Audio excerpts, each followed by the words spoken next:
Манайд бол ерөөдөө гүн ухаан гэдэг амьдралаас нэг хол шашин ч юм уу юу ч юм мухарсах ч юм уу эсвэл тухайн хүн одоо тэрийгэ хийгээд одоо нэг амьдрал гэж юу юм бэ, өхөл гэж юу юм бэ гэсэн тийм үү амьдралын утга учирын тухай асуултанд хариулаад явж байдаг. Нэг ийм л нэг одоо бараг солиотой ч юм уу, эрүүл биш ч юм уу.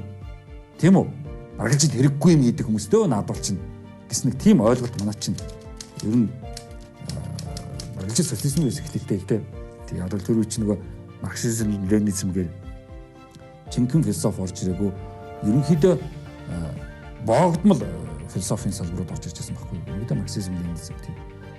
Дараа нь арчлалын үед уул нь өргөжөөд жинхэнэ нөгөө нэг хүн төрлөختний одоо яг философи яг жинхэнэ утгаараа орж ирэх болов уу гэсэн чинь бид нар чинь тэр лөө орж чадахгүй. Гүн ухаан гэдэг утгаараа шашин руу ороод тэгээ буддийн гүн ухаан болоод бүр сүүлдээ одоо буддийн философи гэдэг болчиход байгаа шин. Тэгээ ингээд бид нар чинь шашин руу альтер орцсон байхгүй.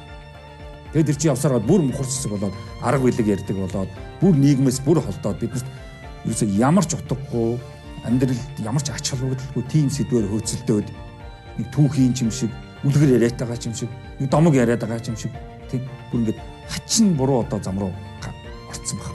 Одоо тэгээд тэндээсээ бид нар гарч ирж яг энэ философи гэдэг зүйлийг нийгэмд зүгээр таниулж зүгээр одоо хэрэглэж сурах хэрэгтэй байна л да.